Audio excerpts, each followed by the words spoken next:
الحمد لله نحمده ونستعينه ونستغفره ونعوذ بالله من شرور أنفسنا وسيئات أعمالنا من يهده الله فلا مضل له ومن يضلل فلا هادي له وأشهد أن لا إله إلا الله وحده لا شريك له وأشهد أن محمدًا عبد الله ورسوله يا أيها الذين آمنوا اتقوا الله حق تقاته ولا تموتن إلا وأنتم مسلمون يا أيها الناس اتقوا ربكم الذي خلقكم من نفس واحدة وخلق منها زوجها وبث منهما رجالا كثيرا ونساء واتقوا الله الذي تساءلون به والأرحام إن الله كان عليكم رقيبا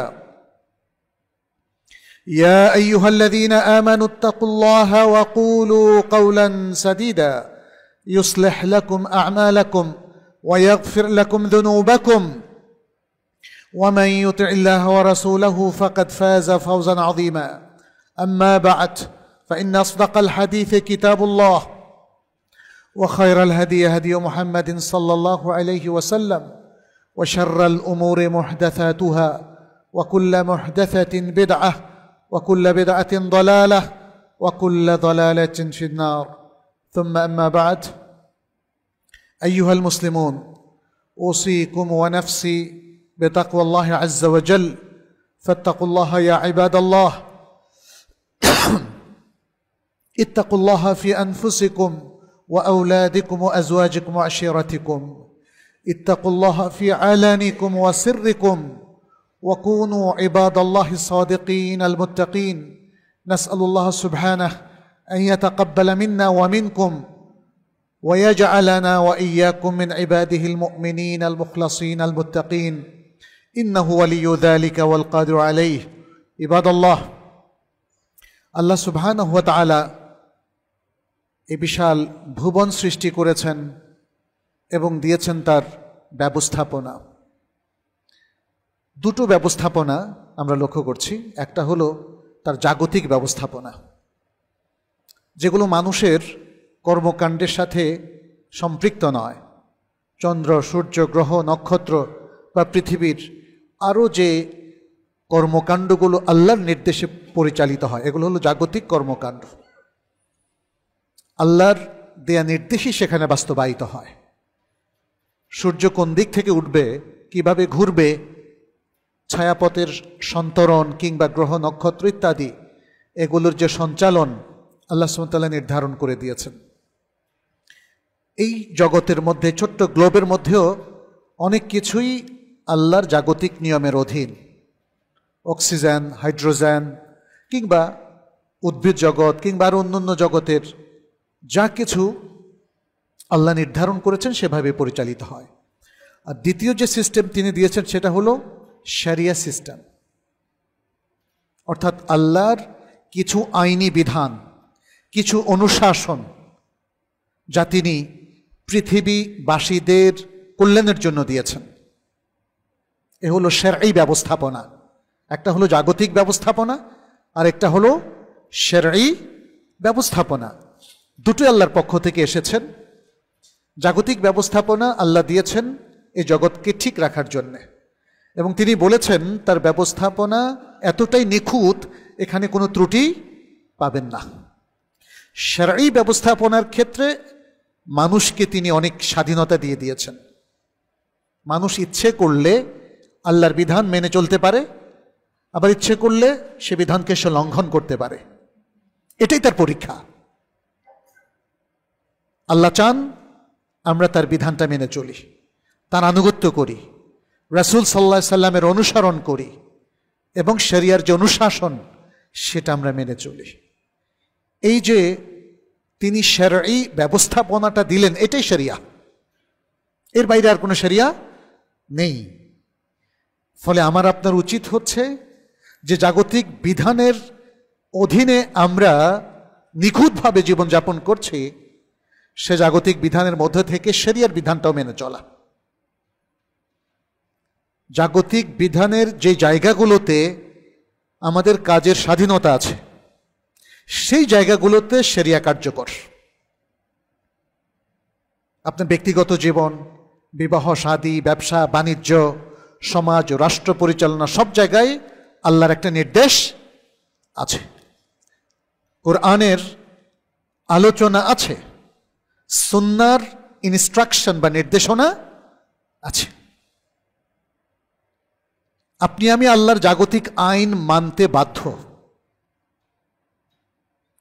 এবং আল্লাহ তার ওহীর মাধ্যমে আমাদেরকে জানিয়ে দিয়েছেন তার শরঈ ব্যবস্থাপনা এবং আইন মানতেও আমরা বাধ্য। আমরা কেউ যদি বিদ্রোহ করি যে অক্সিজেন ছাড়াই আমি বাঁচব, পারবেন? যদি কেউ চ্যালেঞ্জ করেন যে আল্লাহর দেওয়া কিডনি এবং হার্ট ছাড়া আমি বেঁচে থাকবো, পারবেন? পারবেন না।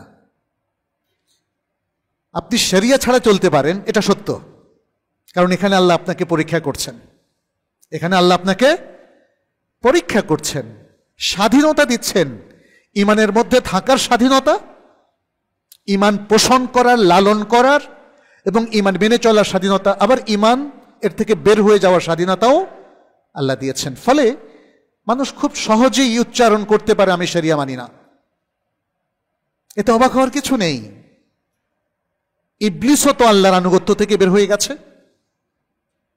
এবং যখন সে আল্লাহর আনুগত্য থেকে বের হয়ে গেছে তখন আল্লাহ বলেছেন আবা ওয়াস্তাকবারা ওয়া কানা মিনাল কাফিরিন।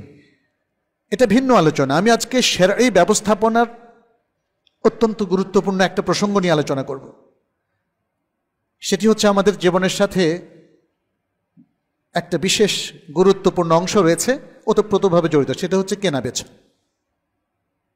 প্রতিদিনই আমাদেরকে বাজারে যেতে হয়, প্রতিদিনই আমাদেরকে কেনা বেচা করতে হয়, এটা আমাদের জীবনের একটা গুরুত্বপূর্ণ পার্ট। এই জায়গায়ও শরিয়া কিছু নীতিমালা দিয়েছে, শরিয়ার কিছু নির্দেশনা এখানে আছে। এগুলো অনেক সময় আমরা ইগনোর করি, এবং দেখুন আমাদের জীবনের প্রত্যেকটা ক্ষেত্রে যত অধঃপতন, সবচেয়ে বড় অধঃপতন কেনাবেচার মধ্যে, কারণ এই ট্রানজ্যাকশনের মধ্য দিয়েই আমরা ইনকাম করি, আবার সেটাকে খরচ করি। উপার্জন এবং খরচ, মানুষের এই জায়গাটাই হচ্ছে সবচেয়ে ঝুঁকিপূর্ণ, যেখানে সে ফ্রিকুয়েন্টলি শরিয়া লঙ্ঘন করে এবং সে আল্লাহ শরঈ বিধান এবং ব্যবস্থাপনা থেকে বের হয়ে যায়। ফলে সমাজ হয়ে পড়ে জরাজীর্ণ, দুর্নীতিগ্রস্ত, সমাজে হারামের প্রসার বেড়ে যায়, জনজীবন বিপর্যস্ত হয়ে যায়। আপনি যখন হারামের মধ্যে থাকবেন, হালাল থেকে বের হয়ে যাবেন, তখনই দুর্নীতিগুলো আস্তে আস্তে বড় হতে থাকে, তার ডালপালা বিস্তার করতে থাকে এবং সমাজের অধঃপতন তখন ত্বরান্বিত হয়। আজকের ব্যবসা বাণিজ্যের জগৎটা আগের চেয়ে অনেক বেশি বড় হয়ে গেছে, বিশেষ করে যখন ই কমার্স চালু হয়েছে এবং অনলাইন বেচাকেনা চালু হয়েছে, এর সাথে ডিস্টর্শনে কিন্তু চালু হয়ে গেছে। আপনি দেখেন অনলাইন বেচাকেনায় ধোঁকাবাজি বেড়েছে না? বেড়েছে। ভালো দ্রব্য দিচ্ছে না, প্লাস নানা ধরনের ডিজিটাল কয়েনের ব্যবসা দেখেন, অনেক অবৈধ জিনিসগুলো কিন্তু বেড়েছে। ফলে আজকে আমাদের আসলে আরও ব্যাপকভাবে বেচাকেনার মূলনীতিগুলো জানাটা প্রয়োজন হয়ে পড়েছে। আমরা ইনশাল্লাহ আপনাদের সামনে সে বিষয়গুলো তুলে ধরব। প্রসঙ্গত বলে নেই যে ইসলামী শরিয়ার যে শরঈ ব্যবস্থাপনাগত দিক আছে, যে নিয়ম নীতিগুলো আছে, যে ইনস্ট্রাকশন, গাইডেন্স এবং নির্দেশনাগুলো আছে, এগুলোর মূল উদ্দেশ্য হচ্ছে জনকল্যাণ সাধন করা। আরবিতে বলা হয় আল মাসালেহ আল আম্মা, জনস্বার্থ রক্ষা করা। আল্লাহ ব্যক্তির স্বার্থের চাইতে জনগণের স্বার্থ এবং সামষ্টিক স্বার্থকে প্রাধান্য দিয়েছেন। কোনো একটা কাজে যদি আপনার কল্যাণ হয় কিন্তু মানুষের অকল্যাণ হয়, তখন আপনার জন্য ওইটা ইসলাম হারাম করে দিয়েছে। কারণ একক আপনার কল্যাণ দিয়ে সমাজ আগাতে পারবে না। সমাজ আগাতে পারবে সার্বিক এবং সর্বাত্মক কল্যাণের মধ্য দিয়ে। এজন্যে সমাজের কোটিকতেক মানুষ যদি আজকে হাজার হাজার কোটি টাকার মালিক হয়, বেশ কিছু ইন্ডাস্ট্রির মালিক হয়ে যায়, আর সমাজের অধিকাংশ মানুষ যদি দরিদ্র থেকে যায়, সে সমাজকে আগাতে পারবে? সমাজের যে উন্নয়ন কর্মকাণ্ড, সেটা যদি শহরের কিছু মানুষের উন্নয়নে কাজে লাগে আর দেশের আপামর জনগোষ্ঠীর বিরুদ্ধে যায়, সে সমাজ কি, সে দেশ কি উন্নত হবে? হবে না। ইসলাম এজন্যে একটা জাতির জাতীয় কল্যাণকে সর্বাত্মক গুরুত্ব দিয়েছে, এটা মনে রাখতে হবে। ইসলামের সকল বিধান এভাবে আবর্তিত হয়েছে এবং কোরআন সুন্নায় এভাবে আমাদেরকে নির্দেশনা দেয়া হয়েছে। যেখানে আমরা কেনা বেচা করি ওই জায়গাটাকে বলা হয় সুক। অনেক লম্বা আলোচনা, আমি সেদিকে যাব না যেহেতু আমাদের সময়টা কম। সুক, সুক মানে কোনো জিনিস আনা। বিক্রেতা এখানে তার দ্রব্য এবং পণ্য নিয়ে আসে বিক্রির জন্যে, আর কোন ক্রেতা এখানে আসে এই পণ্যগুলো নিয়ে যাওয়ার জন্যে। অতএব এই যে ক্রেতা বিক্রেতা, তাদেরকেও তাদের প্রয়োজন এই সুকের মধ্যে নিয়ে আসে, পণ্যটাও আসে এখানে প্রয়োজনের হাত ধরে এবং বেচা কেনা হয়। আরবিতে প্রত্যেকটা শব্দের মিনিংটা তার পরিভাষার সাথে মিল এখানে রেখেছে। এখানে আরেকটা জিনিস দেখেন, নবী সাল্লাল্লাহু আলাইহি সাল্লাম বাজারকে সবচেয়ে নিকৃষ্ট জায়গা হিসেবে উল্লেখ করেছেন। বুখারীর একটা বিখ্যাত হাদিস রয়েছে, সেখানে নবী সাল্লাল্লাহু আলাইহি সাল্লাম বলছেন, আহাব্বুল বিলাদি ইলাল্লাহি তাআলা মাসাজিদুহা। পৃথিবীর যত জায়গা আছে সবচেয়ে উত্তম জায়গা হলো আল্লাহর মসজিদ সমূহ, আল্লাহর ঘর। আর তারপরে কি বলছেন, ওয়া আবগাদুল বিলাদি ইলাল্লাহি আসওয়াকুহা। আর পৃথিবীর সবচেয়ে নিকৃষ্ট জায়গাগুলো হলো তার বাজার। বাজার আপনি দেখেন না, যেখানেই বাজার বসেছে অধিকাংশ জায়গায় সেখানে নানা ধরনের খারাপ কিছুর আসরও বসেছে। ক্যাজিনো দেখবেন যে পৃথিবীর বড় বাজারগুলোতে ক্যাজিনো আছে, সেখানে নানা ধরনের হারাম পণ্য আছে, হারাম বেচা কেনা হয় ইত্যাদি। আজকের যে ডিজিটাল ওয়ার্ল্ড, সেখানেও কিন্তু অনেক হারাম জিনিস আছে। হারাম কি করে হয় সেটা নিয়ে আমরা খুব সংক্ষেপে আলাপ করব ইনশাআল্লাহ। এখানে আরেকটা হাদিসে নবী সাল্লাল্লাহু আলাইহি সাল্লাম আমাদেরকে কিন্তু তাম্বি করেছেন যে এই যে বাজার ব্যবস্থা আসবে, নানা ধরনের পণ্য আসবে, বেচা কেনার মাধ্যমে অনেক টাকার মালিক হওয়ার সুযোগ আসবে, সেখানে কিন্তু মারাত্মক একটা ঝুঁকি আছে সব মানুষের জন্যে। সেটা তিনি উল্লেখ করলেন বুখারীর একটা রেওয়ায়েতে। আগের বর্ণনাটাও বুখারীর বর্ণনা।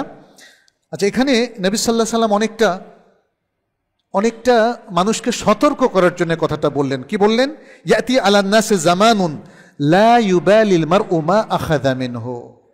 মানুষের কাছে একটা যুগ আসবে যখন মানুষ কোন জায়গা থেকে কি নিল এটা নিয়ে আর পরোয়া করবে না। আমিনাল হালালে আম হারাম, সে কি হালাল থেকে নিল নাকি হারাম থেকে নিল, এটা নিয়ে তার মধ্যে আর কোনো চেতনা কাজ করবে না। এটা নবী সাল্লাল্লাহু আলাইহি সাল্লাম বললেন। এটা বলার উদ্দেশ্য হচ্ছে আগাম খবর দেওয়া। এটা কি ইসলাম আমাকে বলেছে যে ঠিক আছে যখন আসে তখন তুমি যেখান থেকে নাও, কাজ কোনো সমস্যা নেই, এটা কি বলেছে? বলেনি, বরং নানাভাবে তাম্বি করেছে যাতে আমরা হারামকে বর্জন করি, হালালের মাধ্যমেই নিজেদের প্রয়োজনটা সেরে নেই। আর নিজেদের জাগতিক যে ব্যবস্থাপনা আছে, আইনগত, বিধানগত, বাজার ব্যবস্থাপনা, সংসার ব্যবস্থাপনা, সমাজ ব্যবস্থাপনা, এগুলো যেন শরীয়তের মানদণ্ডে আমরা সাজিয়ে নেই।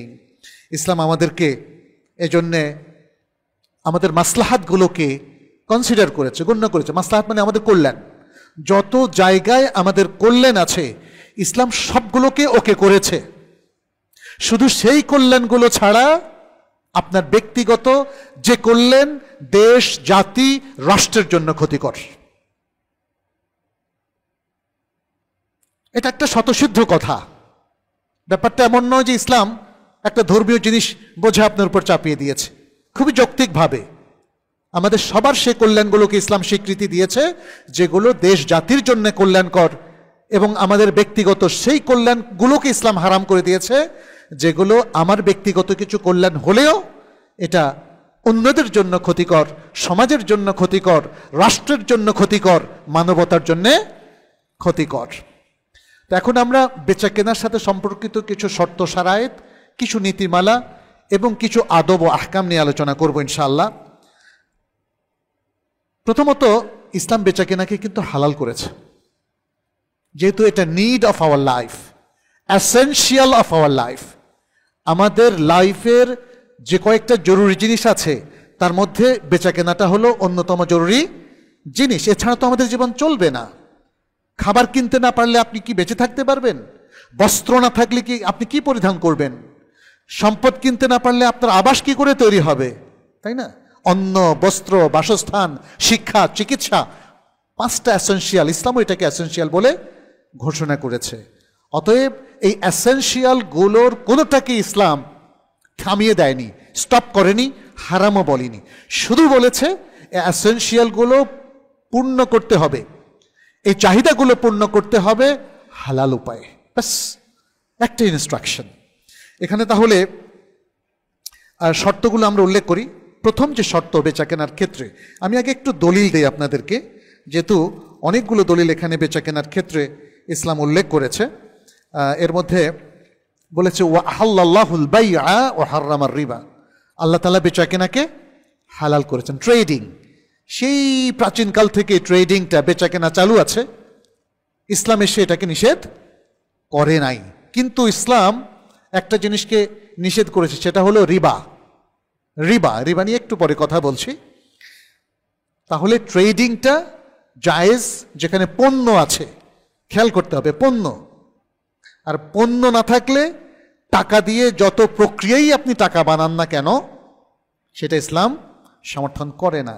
দ্বিতীয়, এটা হলো সূরা আল বাকারা 275 নম্বর আয়াত। সূরা নেসার 29 নম্বর আয়াতে আল্লাহ তাআলা বলছেন, ইয়া আইয়ুহাল্লাযীনা আমানু লা তাকুলু আমওয়ালাকুম বাইনাকুম বিল বাতিল, হে ঈমানদার লোকেরা, তোমরা তোমাদের নিজেদের মধ্যে বাতিল পন্থায় সম্পদ ভক্ষণ করো না, আত্মসাৎ করো না। ইল্লা আন তাকুনা তিজারাতান আন তারাদিম মিনকুম, তবে তোমাদের মধ্যকার ট্রানজ্যাকশনটা যদি তিজারত হয়, ট্রেডিং হয়, বিজনেস হয়, যেখানে পরস্পরের সম্মতি আছে, প্রথম পক্ষ দ্বিতীয় পক্ষের পূর্ণ সম্মতি আছে, তাহলে ভিন্ন কথা। তার মানে তাহলে সেটা জায়েজ। ওয়ালা তাকতুলু আনফুসাকুম ইন্নাল্লাহা কানা বিকুম রাহিমা। নবী সাল্লাল্লাহু আলাইহি ওয়াসাল্লাম বলেছেন, আতিয়াবুল কাসবি, সবচেয়ে পবিত্র উপার্জন কি? আমালুর রাজুলি বিয়াদিহি, ব্যক্তি তার হাতে কাজ করবে। ওয়া কুল্লু বাইইন মাবরুর, আর প্রত্যেক বিশুদ্ধ পুণ্যশীল বেচা কেনা, অর্থাৎ যে বেচা কেনার মধ্যে পুণ্য আছে, পাপ নাই, ধোঁকাবাজি নাই, রেবা নাই, সেটা হারাম নয়, শরিয়া লঙ্ঘন নাই, সেটা হলো এমন বেচা কেনা যেটাকে মাবরুর, মকবুল, accepted trading system in Islam. এটা হলো মাবরুর। আমরা জানি মাবরুর রাসূল সাল্লাল্লাহু আলাইহি ওয়াসাল্লাম আরেক জায়গায় ব্যবহার করেছেন, হজের ক্ষেত্রে, আল হজ্জুল মাবরুর লাইসা লাহু জাযাউন ইল্লাল জান্নাহ। মাবরুর এটা শরিয়াতে অ্যাকসেপ্টেড। যে সকল বেচা কেনা শরিয়াতে হারাম নয়, অ্যাকসেপ্টেড, গ্রহণযোগ্য, মকবুল, সেটা হলো পবিত্র ইনকাম। আর ইনকাম হলো হাতের ইনকাম। তাহলে এখানে কয়েকটা জিনিস কিন্তু ক্লিয়ার হয়ে গেছে।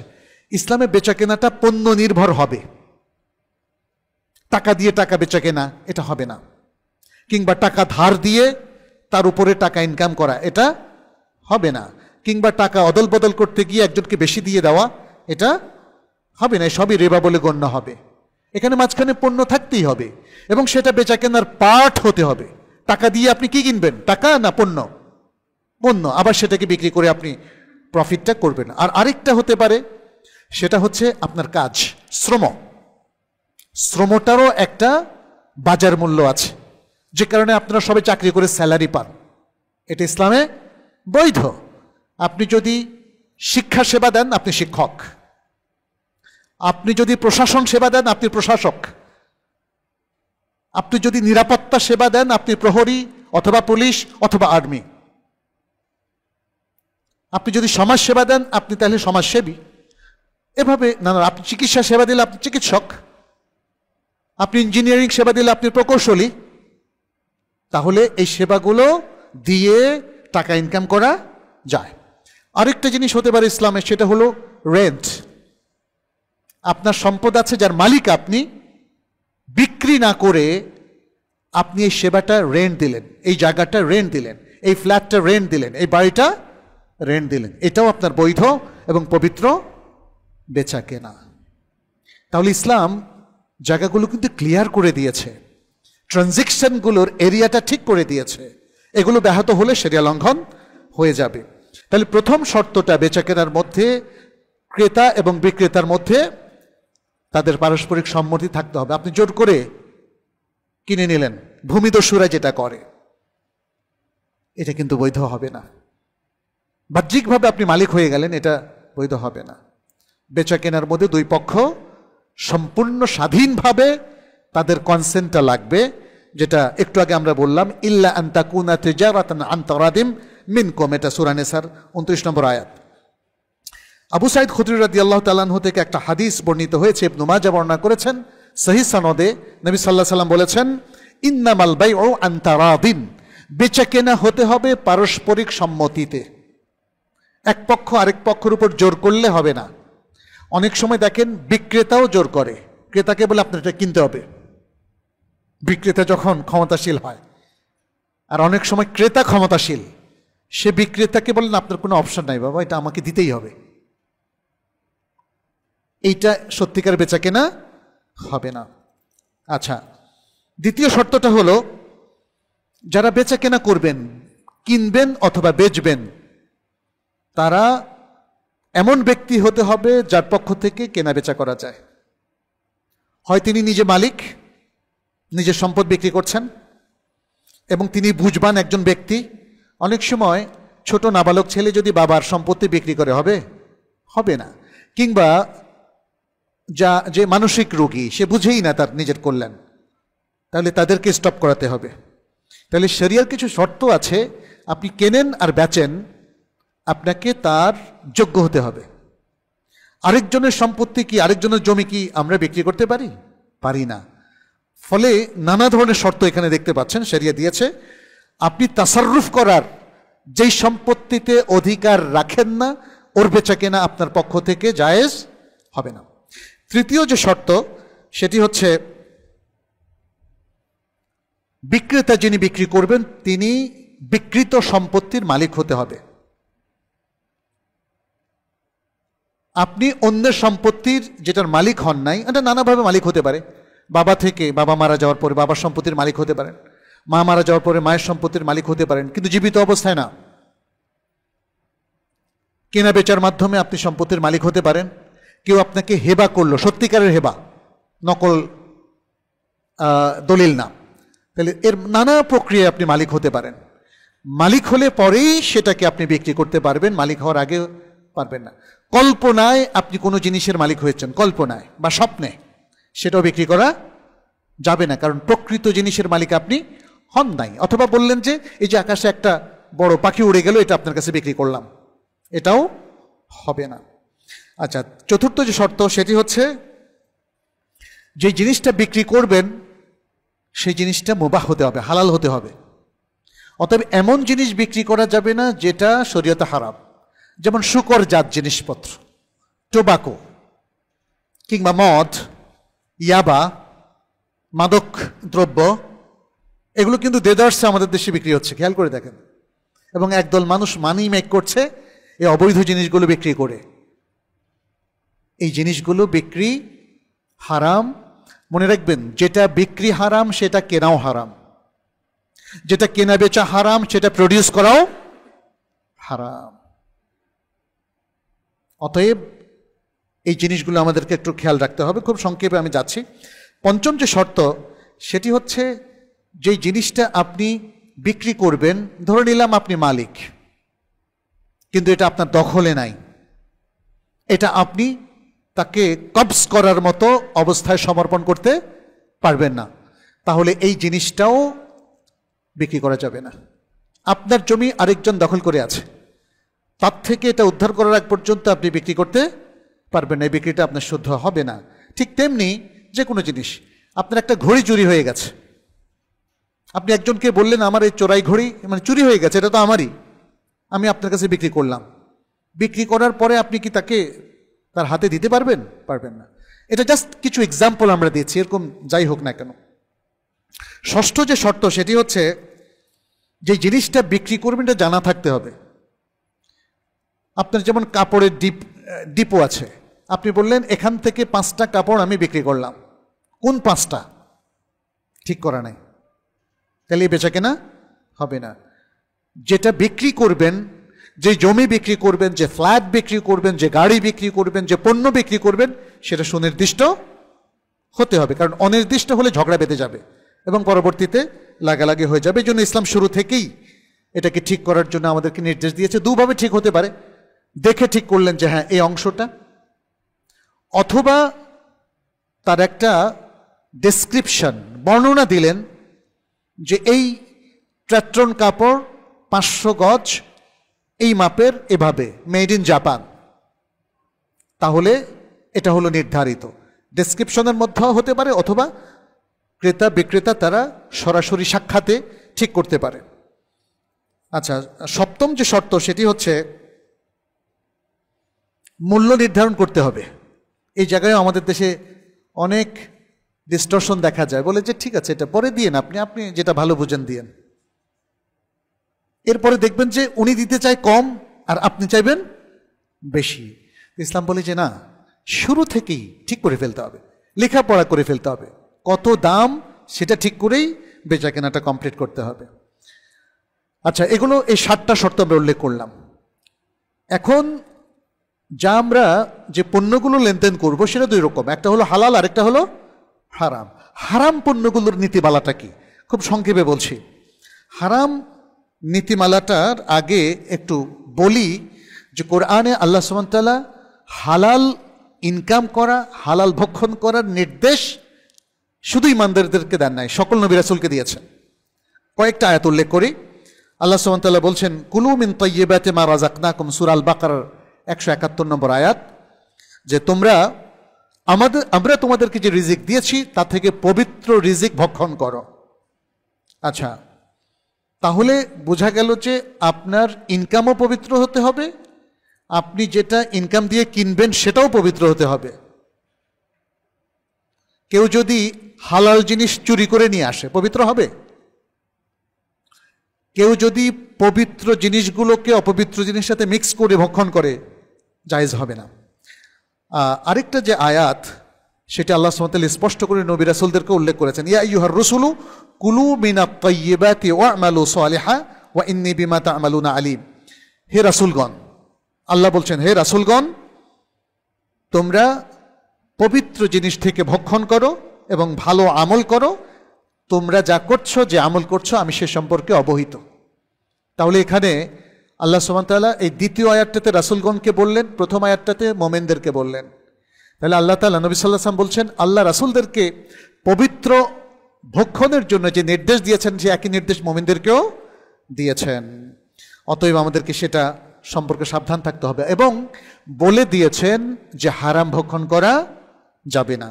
এটা হলো সূরা আল বাকারার 188 নম্বর আয়াত। আল্লাহ তাআলা বলছেন ওয়ালা তাকুলু আমওয়ালাকুম বাইনাকুম বিল বাতিলি ওয়া তুদলু বিহা ইলাল হুকাম লিতাকুলু ফারিকাম মিন আমওয়ালিন নাসি বিল ইথমি ওয়া আনতুম তা'লামুন। এটা হারাম হালালের একটা নীতিমালা হিসাবে দেওয়া হলো। বললেন যে আর তোমরা তোমাদের মধ্যে পরস্পরের সম্পদ বাতিল পন্থায় ভক্ষণ করো না, এবং সম্পদ দিয়ে তোমরা প্রশাসকদেরকে কোনো ঘুষ দিও না। স্পষ্ট করে এখানে বলে দিয়েছেন উদ্দেশ্য কি। এই ঘুষ আদান প্রদানের উদ্দেশ্য হচ্ছে তোমরা মানুষের হাতের কিছু সম্পদ বাতিল পন্থায় তোমরা ভক্ষণ করবে, পাপের পন্থায় তোমরা ভক্ষণ করবে জেনে শুনে, এ কাজটা তোমরা করো না। এভাবে আমরা দেখি যে হারামের আরো অনেক সংজ্ঞা ইসলাম দিয়েছে। আমাদের সেই সংজ্ঞা থেকে হারামগুলোকে আইডেন্টিফাই করতে হবে। হারাম কখনো হয় পণ্য, হারাম কখনো হয় আমাদের উপার্জনের পদ্ধতি। যদি কেউ চুরি করে, যদি কেউ ঘুষের পন্থায়, যদি কেউ সুদী কার্যক্রমের মাধ্যমে ইনকাম করে, যদি কেউ দুর্নীতির মাধ্যমে ইনকাম করে, যদি কেউ মানুষের সম্পত্তি সুযোগ বুঝে নিজের পকেটে নিয়ে নেয়, ইত্যাদি নানা ধরনের পন্থা আছে। এগুলোর মাধ্যমে আমাদের ইনকামটা কি হয়ে যাবে? হারাম হয়ে যাবে। এখানে যেটা আমরা লক্ষ্য করি, ইসলাম দেখেন একটা সর্বাত্মক পবিত্রতার ঘোষণা দিয়েছে। আপনার ইনকামটা হালাল হতে হবে, আপনার খরচটাও হালাল হতে হবে, এবং কখনোই হারামের সাথে হালালকে, হালালের সাথে হারামকে, খাবিসের সাথে তৈয়বকে, তৈয়বের সাথে খাবিসকে মেলানো যাবে না। আচ্ছা, এরপর আমরা একটু আসি এই মৌলিক কিছু নীতিমালার পরে, যে কোন কোন জিনিস আসলে আমাদের ট্রানজ্যাকশনের মধ্যে হারাম বলে ঘোষণা করা হয়েছে। এর মধ্যে কয়েকটা জিনিস। একটা হলো রিবা। রিবা, রিবা মানে ইন্টারেস্ট আমরা বলি, কেউ কেউ ইউজারি বলেন। মাহাজনী সুদকে কেউ কেউ রিবা বলেন, কিন্তু রিবা আসলে সবটা কি, মাহাজনী সুদ হোক অথবা ব্যাংকিং সুদ হোক, পুরোটাই ইসলামের দৃষ্টিতে রিবা। এই ব্যাপারে বিশ্বের সকল ফিক একাডেমি, ফিক কাউন্সিল একমত। দু একজন স্কলার বলেন এদের কথা গ্রহণযোগ্য হবে না। ইজিপ্টের দু একজন স্কলার, তারা বলেন ব্যাংকিং সুদ যেহেতু আমরা পারস্পরিক মতামতের ভিত্তিতে লেনদেন করছি, অতএব এটা জায়েজ হবে। কিন্তু বলেন তো, মদের ব্যবহার পারস্পরিক মতের ভিত্তিতে কি জায়েজ হবে? জায়েজ হবে না। দুজন লোক মানে আলোচনা করলো কিছু একটা হারাম কাজ একসাথে করবে, মতামতের ভিত্তিতে কি হারামকে হালাল হয়? পাঁচজন লোক যদি বলে যে আমরা শুকরজাত জিনিস খাবো, এটা কি হারাম হতে, হালাল হতে পারে? সুতরাং ইসলামের ইউনিভার্সাল যে নীতিমালা আছে, এটা পারস্পরিক সম্মতির কারণে এটা হালাল হবে না। বিবাহের আগে নারী পুরুষের মেলামেশা হালাল হবে না, যদিও তারা মিয়া বিবি একসাথে একমত হয়। ক্লিয়ার না এটা? অতএব সুদের ক্ষেত্রেও তাই। সুদ তিন প্রকার। একটা হলো রিবাল ফদল, টাকা পয়সার লেনদেনের ক্ষেত্রে অতিরিক্ত দেওয়া। আরেকটা হলো রিবার নাসিআ, সময়ের বিপরীতে টাকা ধার দিয়ে, এটাকে ক্রেডিট বলা হয়, সময়ের বিপরীতে কিছু প্রফিট ধার্য করা। এবং আরেকটা হলো রিবাল কারদ, যেটা মানে আমাদের ব্যাংকিং সুদ। এই তিন প্রকার সুদ, এটা হারাম। দ্বিতীয় হচ্ছে আমাদের বেচাকেনার মধ্যে অজ্ঞতা, অস্পষ্টতা। বেচাকেনাটা ক্লিয়ার হতে হবে। আমরা যে 7টা শর্ত উল্লেখ করলাম, দেখা গেল যে সেখানে বেচাকেনা ক্লিয়ার হতে হবে। বেচাকেনা ক্লিয়ার না হলে, পণ্য যদি অস্পষ্ট হয়, বেচাকেনা বাতিল। টাকা যদি ক্লিয়ার না থাকে এবং সুনির্দিষ্ট করা না হয়, তাহলে বাতিল। হালাল হারামের জায়গাটা যদি ক্লিয়ার করা না হয়, তাহলে আপনার ট্রেডিংটা বাতিল বলে গণ্য হবে। তৃতীয় যে জিনিসটা আপনার ট্রেডিংটাকে, বেচাকেনাকে বাতিল করে দেবে, সেটা হচ্ছে ধোঁকাবাজি। আপনার থেকে আমি গোশ নিচ্ছি, এমন গোশ যেখানে ফরমালিন মেশান নাই, এমন ফল যেখানে আপনি রাসায়নিক মিশান নাই, তাহলে আপনি যদি জেনে শুনে রাসায়নিক মিশ্রিত কিংবা ফরমালিন মিশ্রিত মাছ, গোশ কিংবা ফল পাকড়া আমার কাছে বিক্রি করেন, তাহলে আপনার ইনকামটা হারাম হয়ে যাবে। আমি যদি না জেনে কিনি, এটা আমার জন্য তো না জানার কারণে এটা জায়েজ হয়ে গেল, বাট আমি তো ক্ষতিগ্রস্ত হলাম, ফলে আপনার জন্য ইনকামটা হালাল হলো না। এভাবেই আমাদেরকে আমাদের সব কিছু নির্ধারণ করতে হবে। এবার আমি আসি কিছু আদব এবং কিছু নীতিমালা বর্ণনার ক্ষেত্রে। প্রথম আদবটা আমি একটু সংক্ষেপে বলে যাই। প্রথম আদবটা হচ্ছে, মার্কেটটা হবে খুবই মুনাসিব একটা জায়গায়, যেখানে শরিয়া লঙ্ঘনও থাকবে না। একটা সুন্দর, নিষ্কলুষ, পরিবেশের দিক থেকে উপযুক্ত একটা জায়গা। এখানে আর ব্যাখ্যার কোনো অবকাশ নাই, কারণ উপযুক্ত জায়গাটা যেন মানুষের জায়গা দখল করে না হয়, আশেপাশের সাধারণ মানুষের জন্য ক্ষতিকারক না হয়, পরিবেশকে যেন নষ্টকারী না হয়, ইত্যাদি ইত্যাদি। দ্বিতীয়ত হচ্ছে মার্কেট মনিটরিং, যেখানে হারাম কোনো কিছুর প্র্যাকটিস হচ্ছে কিনা এই মনিটরিংটা করতে হবে, কারণ এটা তো মুসলিম সমাজ, কেউ না কেউ এখানে অথরিটি আছে, তাদের দায়িত্ব এর মধ্যে এটা পড়ে। আর আমার আপনার দায়িত্বের মধ্যেও পড়ে, যখনই আমরা দেখব শরিয়া লঙ্ঘন হচ্ছে, আমরা অথরিটিকে জানাবো। নবী সাল্লাল্লাহু আলাইহি সাল্লাম, তিনি প্রশাসক ছিলেন মদিনা সমাজের, তিনি কিন্তু মার্কেট মনিটরিং করতেন। তিনি মাঝে মাঝে নিজে, দেখেন, মদিনা স্টেটের প্রধান হওয়ার পরেও মার্কেটে বের হতেন এবং মানুষের পণ্যগুলোকে পরীক্ষা করতেন, কখনো কখনো হাত ঢুকিয়ে দিতেন পণ্যগুলো ঠিক আছে কিনা।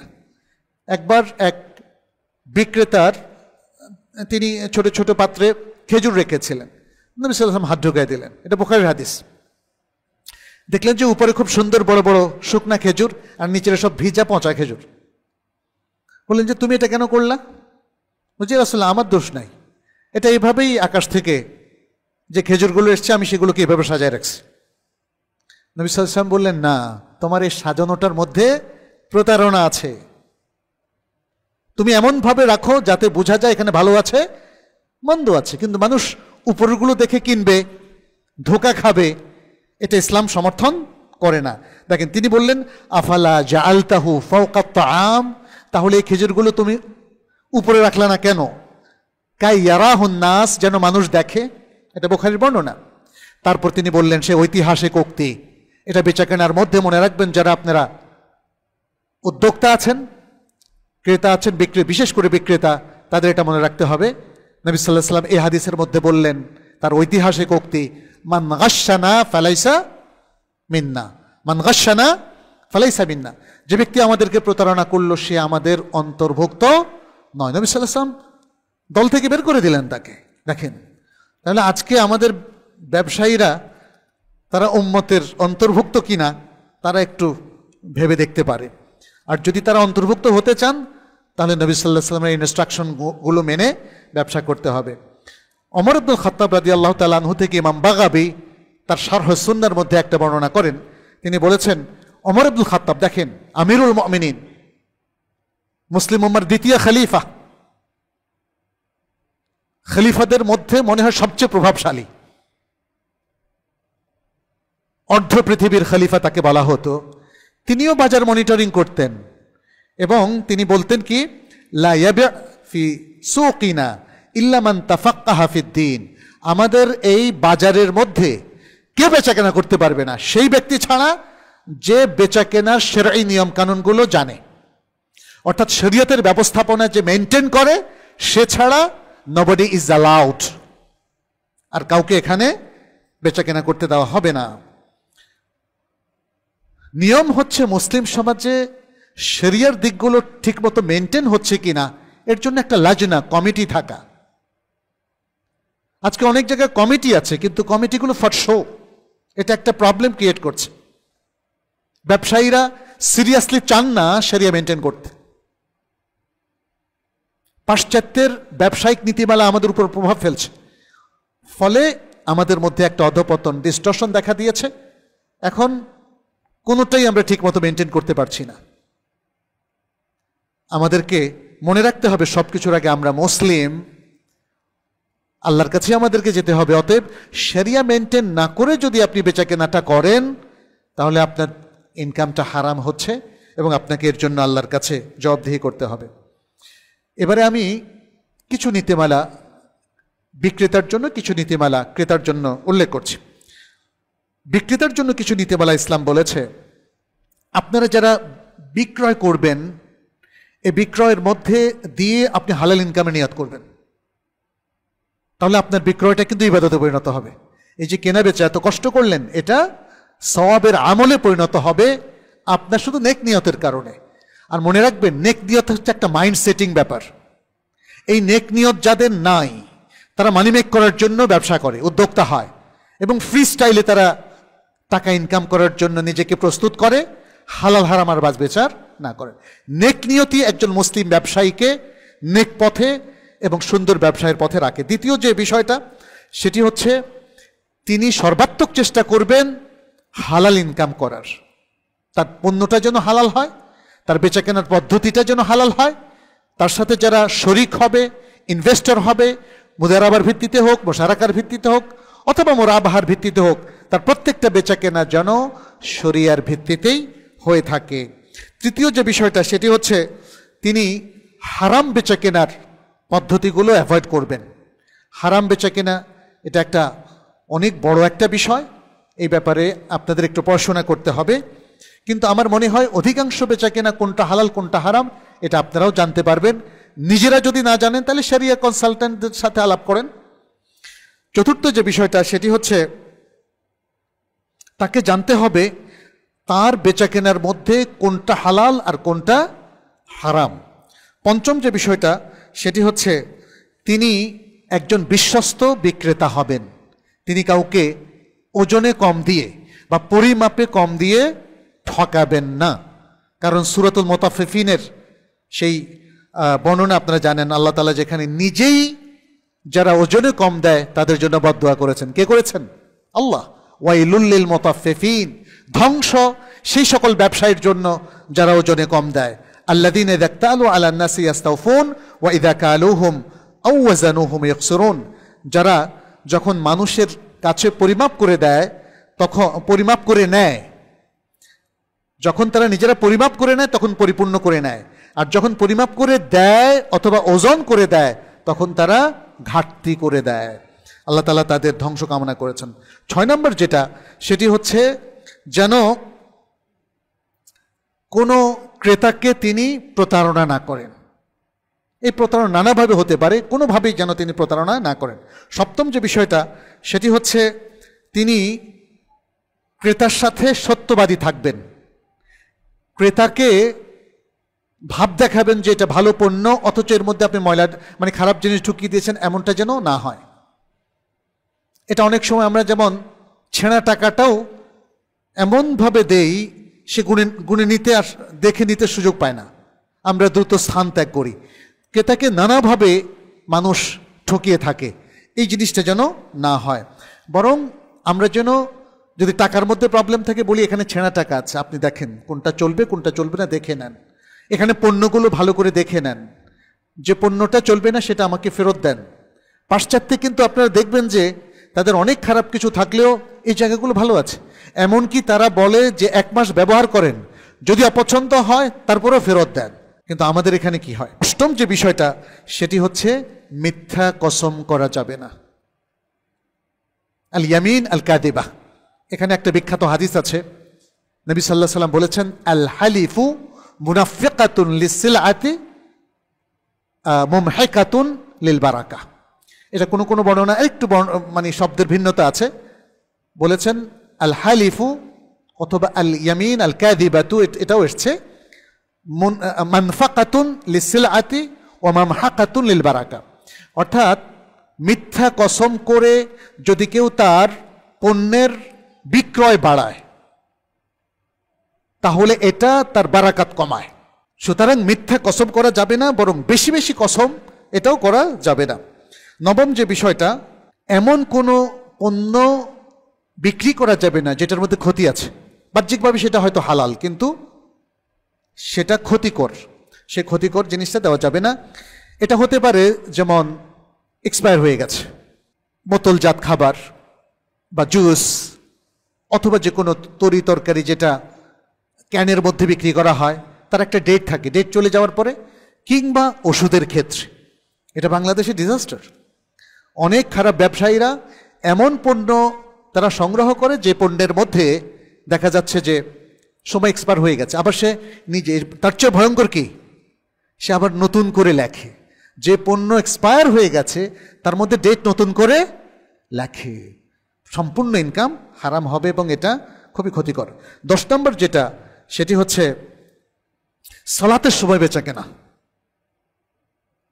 এটা বাংলাদেশে কিন্তু আম হয়ে গেছে, তাই না? সালাতের সময় বেচা কেনা এটা হারাম।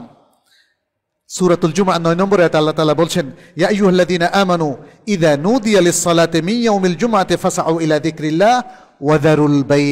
হে ঈমানদার লোকেরা, যখন জুমআর দিন সালাতের জন্য আহ্বান করা হয়, তখন তোমরা আল্লাহর যিকির তথা সালাতের দিকে ধাবিত হও এবং বেচা কেনা পরিত্যাগ করো। যালিকুম খায়রুল লাকুম ইন কুনতুম তা'লামুন, এটা তোমরা যদি জেনে থাকো তাহলে তোমাদের জন্য অতি উত্তম। 11 নম্বর যেটা হলো, সেটা হলো আপনি বেচাকেনা করেছেন, অনেক টাকার মালিক হয়েছেন, এখন কি দিতে হবে? জাকাত। জাকাত দিতে হবে। 12 নম্বর হলো বেচা কেনার ক্ষেত্রেও দেখেন শালীনতাটা দরকার। বাজার যেন অশালীন জায়গায় পরিণত না হয়। আপনার দোকানে মেয়েরা যেন সম্মানিত হয় এবং তাদের জন্য যদি আলাদা জায়গা থাকে যেখানে তারা তাদের ইজ্জত সম্ভ্রম রক্ষা করে বেচাকেনা করতে পারবে, এই জিনিসটা এখন সচরাচর কেউ মাথায় রাখে না। মেয়েদের জন্য বিভিন্ন প্রতিষ্ঠান আছে, সেখানে আলাদা বুথও রাখা যেতে পারে।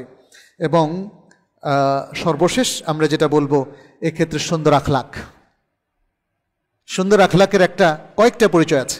বেচাকেনার ক্ষেত্রে একটু ছাড় দেওয়া, একটু কম প্রফিট করা, বিশেষ করে নিত্য প্রয়োজনীয় জিনিসগুলোর ক্ষেত্রে অনেক কম প্রফিট করা, যাতে মানুষের জীবনটা সুরক্ষিত থাকে। বেচাকেনার ক্ষেত্রে সাধারণত বিক্রেতা ঠকাতে চায়, কিন্তু ইসলাম বলেছে সামহের কথা। এখানে অনেকগুলো হাদিস আছে, যেমন নবী সাল্লাল্লাহু আলাইহি ওয়াসাল্লাম বুখারীর হাদিসে এসেছে, তিনি বলেছেন রাহামাল্লাহু রাজুলান সামহান ইযা বাআ ওয়া ইযা ইশতারা। আল্লাহ তাআলা রহম করুন সেই ব্যক্তিকে যে যখন বিক্রি করে উদার থাকে এবং যখন কেনে তখন উদার থাকে। উলামায়ে কেরামের অর্থ বলছেন বিক্রেতা যেন খুব কম মূল্যে অথবা খুবই অল্প লাভে দেয়, এ হলো সামহ।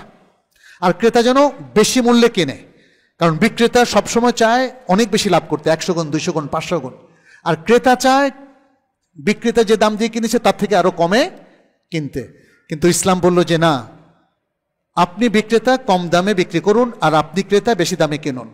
কখনো যদি আপনি বেশি দামে কিনেন, আপনি ভাববেন না যে আপনি ঠকেছেন, আপনার ভাইকেই তো দিয়েছেন, একজন মানুষকেই তো দিয়েছেন, তাই না? দেখেন, পজিটিভ মেন্টালিটি আপনাকে একটা রিলিফও দেবে এবং আপনাকে ওই চেতনাটা দিবে যে আপনি আসলে লস করেন নাই। কিন্তু এখন দুই তরফেই কিন্তু আমরা একজন আরেকজনকে ঠকানোর চিন্তা করি, ফলে একজন আরেকজনকে ঠকাতে পারলে আমরা মনে করি যে কি আমি লাভ করেছি। একজনকে ঠকালে আপনি খুব খুশি, আপনি লাভ করেছেন, বাট এটা ইসলামী আখলাক না। এই বিষয়ে আমাদেরকে সাবধান থাকতে হবে। ক্রেতাদের জন্য 2-3টা পয়েন্ট বলে আমি শেষ করে দেই। ক্রেতাদের জন্য একইভাবে তাদেরকেও এমন বাজারে যেতে হবে, এমন জায়গা থেকে কিনতে হবে যেখানে শরিয়া লঙ্ঘন নাই, মুনাসিব একটা জায়গা, মুনাসিব একটা দোকান। যে দোকানে চোরাই মাল বিক্রি হয় সেখানে যাবেন না, ওদের সাথে ট্রানজ্যাকশন করবেন না যারা শরিয়ার ভিত্তিতে ট্রানজ্যাকশন করে না। আপনারা MLM বিজনেসের কথা শুনেছেন, তাই না? এটা কমপ্লিটলি হারাম ট্রানজ্যাকশন। আপনারা এখন অনেকেই স্বর্ণ বেচা কেনা করেন ইন্টারনেটে, এটাও হারাম ট্রানজ্যাকশন। মনে রাখবেন, এই ট্রানজ্যাকশনগুলো তারা অনেক সময় বলে যে আমি তো বেচা কেনার ভিত্তিতে আপনাকে প্রফিট দিচ্ছি। না, এইভাবে হবে না। আপনি কি কোনো স্কলারের সাথে, কোনো আলেমের সাথে যোগাযোগ করেছেন?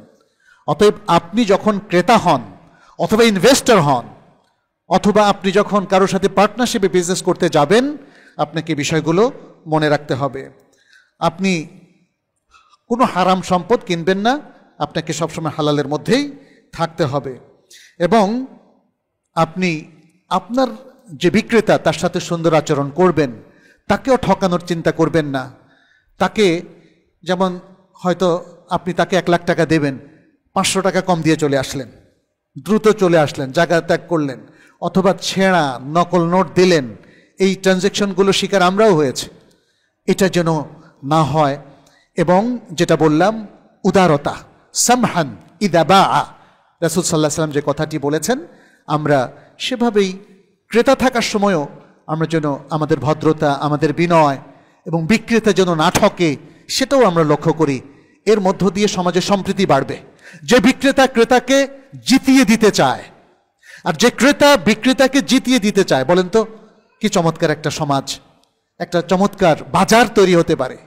আর উল্টো হবে, যে বিক্রেতা ক্রেতাকে ঠকিয়ে দিতে চায়, যে ক্রেতা বিক্রেতাকে ঠকিয়ে দিতে চায়, তাহলে বাজারের মধ্যে একটা অসম প্রতিযোগিতা হবে, যেটা আমাদের জন্য অত্যন্ত ক্ষতিকর হবে, আমাদের সম্প্রীতি নষ্ট করবে এবং আমরা একে অপরের বিরুদ্ধে সবসময় কাজ করে যাব। সেটা হতে দেওয়া যায় না। প্রিয় ভাইয়েরা, আসুন কেনা বেচার ক্ষেত্রে আমরা শরিয়ারের চমৎকার ব্যবস্থাপনাটা একটু ফলো করি, আমাদের সমাজকে আরও উন্নয়নমুখী করি। ইসলামী এই ব্যবস্থাপনার একটা প্রধান বিষয় হচ্ছে এটা একটা প্রোডাক্টিভ বাজারে পরিণত হবে এবং বেচা কেনাটা উভয় পক্ষে প্রোডাক্টিভ হবে। আল্লাহ যেন আমাদের সেভাবে প্রোডাক্টিভ বেচা কেনার তৌফিক দান করেন, বারাকা দান করেন এবং আমাদের সব কিছুতে তিনি প্রাচুর্য দান করেন, সে কামনা করছি। আকুলু কাউলি হাদা ওয়া আস্তাগফিরুল্লাহ লি ওয়া লাকুম ওয়া লিসাইরিল মুসলিমিন ফাস্তাগফিরুহু ইন্নাহু হুয়াল গফুরুর রহিম। একটু বাইরে। আলহামদুলিল্লাহি রাব্বিল আলামিন ওয়াল আকিবাতু লিল মুত্তাকিন ওয়া উসাল্লি ওয়া উসাল্লিমু আলা নাবিয়িনা মুহাম্মদ ওয়া আলা আলিহি ওয়া আসহাবিহি আজমাইন। ইবাদাল্লাহ ইত্তাকুল্লাহ ওয়াত্তাবিউ সুন্নাতা নাবিয়্যিকুম ফি কুল্লি আমরিন মিন উমুরিকুম ওয়া ফি কুল্লি শা'নিন মিন শুউনিকুম ওয়া ফি বাই'iকুম ওয়া শিরা'iকুম ওয়া ফি জামি'i শুউনি হায়াতিকুম। নাসআলুল্লাহ সুবহানাহু আন ইয়াজআলানা ওয়া ইয়্যাকুম من أتباع القرآن والسنة وأتباع السلف الصالح আল্লাহুম্মা তাকাব্বাল মিন্না ইন্নাকা আনতাস সামিউল আলিম ওয়া তুব আলাইনা ইন্নাকা আনতাত তাওয়াবুর রাহিম। ইবাদাল্লাহ, আমরা যে নীতিমালাগুলো আপনাদের সামনে উপস্থাপন করলাম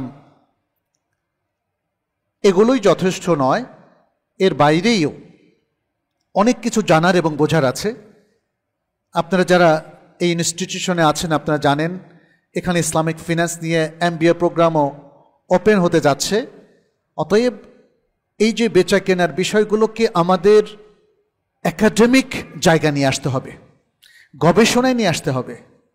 শুধুমাত্র কনসেপচুয়াল বিষয়গুলো নিয়ে যদি আমরা একটা সুন্দর ইসলামিক শরিয়া ব্যবস্থাপনা আমাদের মার্কেটে, বাজারে কিংবা কেনা বেচায় তৈরি করতে চাই, সেটা সফল হবে না। খুব ভালো লক্ষণ যে আমাদের সমাজে আজকে শরিয়া ট্রানজ্যাকশনগুলোর একটা ইন্টেন্সিভ একটা ফ্লো আমরা দেখতে পাচ্ছি। সেটা বাজারে, স্টক এক্সচেঞ্জের ক্ষেত্রে কিংবা বৃহত্তর মার্কেটের ক্ষেত্রে অনেক বড় বড় কর্পোরেট সংস্থা এখন শরিয়া মেনটেন করছেন, শরিয়া কনসালটেন্সি তারা নিচ্ছেন, এমনকি জাকাত কনসালটেন্সিও তারা নিচ্ছেন, যেটা মুসলিম ব্যবসায়ীদের জন্য অপরিহার্য। পাশাপাশি আমরা স্টক এক্সচেঞ্জগুলোতেও দেখি যে এখন শরিয়ার ইস্যুটা উঠে এসেছে। আলহামদুলিল্লাহ যে আমাদের অনেক ভাই বোনেরা আছেন যারা শরিয়া ব্যবস্থাপনার বাইরে যেতে চান না, অতএব এটা একটা সুযোগ। কিন্তু এই সুযোগ অপূর্ণ থেকে যাবে এবং এখানে ঘাটতি থেকে যাবে যদি একাডেমিক দিক থেকে আমরা পিছিয়ে থাকি। আমি আমাদের একাডেমিক বিষয় যারা যেসব অথরিটি দায়িত্ব পালন করছেন তাদেরকে আহ্বান জানাবো ইসলামিক ফিন্যান্সের উপর যেন ব্যাচেলর প্রোগ্রাম ওপেন করা হয়, মাস্টার্স প্রোগ্রাম ওপেন করা হয়। এখানে একটা MBA প্রোগ্রাম এখন চালু হচ্ছে। যারা ইসলামিক ফিন্যান্সে এক্সপার্ট হতে চান এবং আমাদের এই মুসলিম সমাজের এই জায়গাতে কন্ট্রিবিউট করতে চান, আমরা তাদেরকে আহ্বান জানাচ্ছি। এখানে আরেকটা জিনিসও বলে রাখি, ইসলামের আমরা মুসলিমরা যেমন আমাদের বাজারগুলোকে শরিয়া ব্যবস্থাপনা দিয়ে চমৎকারভাবে পরিচালনা করতে পারিনি, আবার যে সমস্ত শরিয়া কনসালটেন্সি দিয়ে ব্যবসায়িক প্রতিষ্ঠানগুলো চলছে তাদের মধ্যে কিছু ডিস্টরশন, ভুল বিভ্রান্তি আমরা দেখি।